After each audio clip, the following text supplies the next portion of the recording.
एक मरतबा फिर आपका शुक्रिया। पिछले 10 महीने से जो मैं ऑफेयर हूँ तो दूसरी दफ़ा मुझे ये मौका मिला कि मैं इस फोरम पे आकर कुछ बात कर सकता हूँ।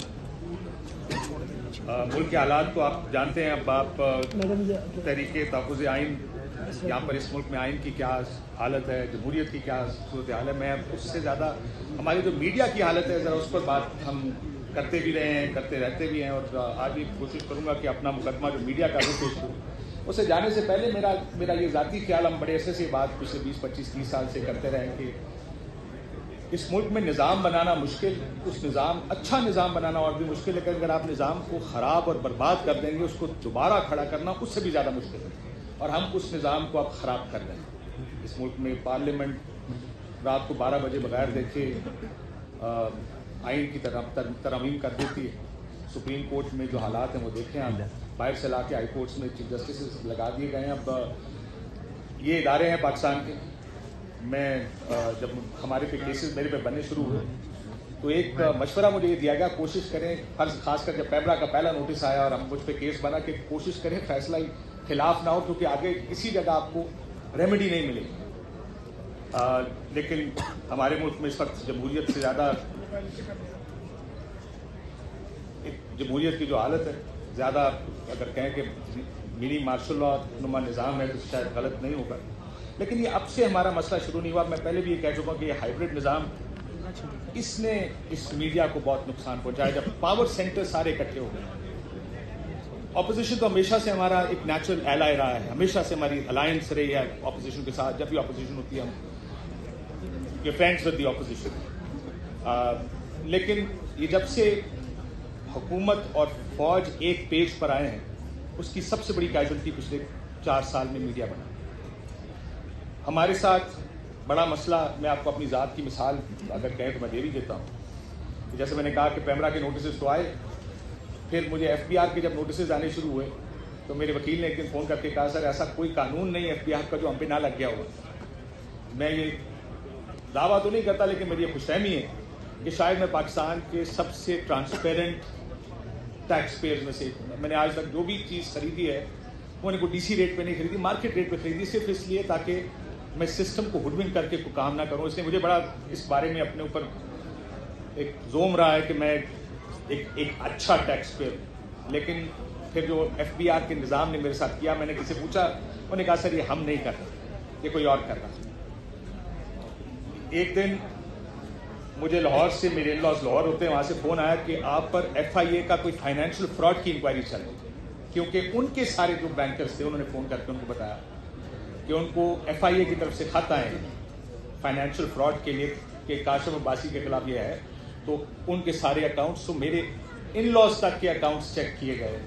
वो लोग जो पाकिस्तान में रहते भी नहीं, लेकिन मुझे ऐसे कोई इसलिए एतराज़ नहीं है कि मुझे मेरे पास छुपाने को कुछ नहीं। जब FIA से चेक किया तो उस टाइम पता चला कि मेरा नाम किसी ब्लॉक लिस्ट पर भी है और मैं पाकिस्तान छोड़ के बाहर भी नहीं जा सकता। जब मैंने इसके बारे में एक ट्वीट की तो मुझे 10 फ़ोन और दोस्तों की तरफ से आ गए जो हमारे साथी दोस्त हैं, कहते हैं कि जॉइन द क्लब, हम भी पाकिस्तान से बाहर नहीं जा सकते। मेरी बीवी एक दिन अकाउंट अपना ऑपरेट करने बैंक गई, पता चला अकाउंट फ्रीज। मैंने उसके ऊपर ट्वीट की, बहुत से लोग दोस्तों के फिर मैसेज आ गए जॉइन द क्लब, हमारे भी अकाउंट्स फ्रीज हो गए। मैंने तो सुना वो असद तूर मेरा छोटा भाई है, उसने तोते खरीदे थे, जिस शख्स से तोते खरीदे थे उसके अकाउंट भी फ्रीज थे इस पर। सो ये हालात, और ये मैं एक छोटी सी आपको मिसाल दे रहा हूँ, बहुत सी चीज़ें ऐसी हैं जो शायद फिर किसी वक्त हम बात करेंगे। गुजारा इस हद तक रहती नहीं, बात इससे आगे भी जाती है, बहुत सी चीज़ें हमें कही जाती हैं, कन्वे की जाती हैं। सो हमारे लिए हालात बड़े मुश्किल, सिर्फ इसलिए एक तो जब आप ऑफर किया जाता है वो तो आपको ऑफर कर देते हैं। अब मैं अकेला ऑफर नहीं, मेरा ख्याल है बहुत से और दोस्त भी हमारे ऑफर हैं।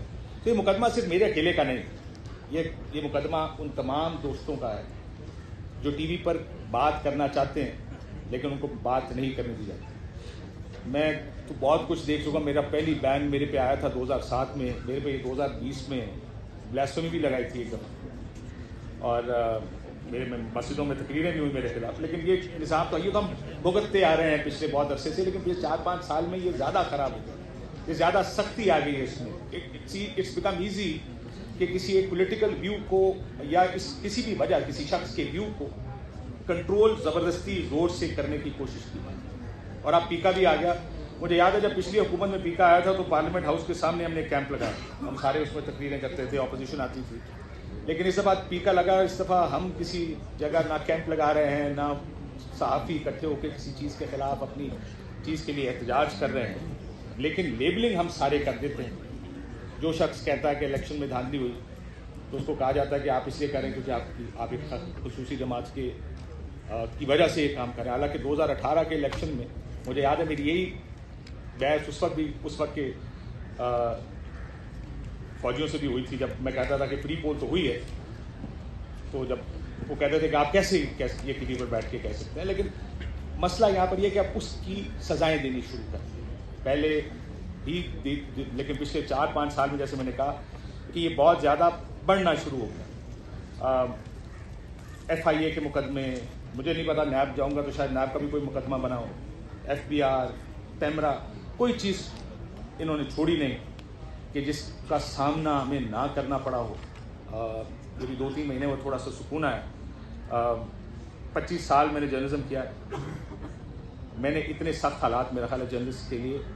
खैर मैं जब बात करता हूँ दोस्तों से कि यार ये भी हुआ है, वो कहते हैं हमारे साथ पिछले दौर में ये हुआ था।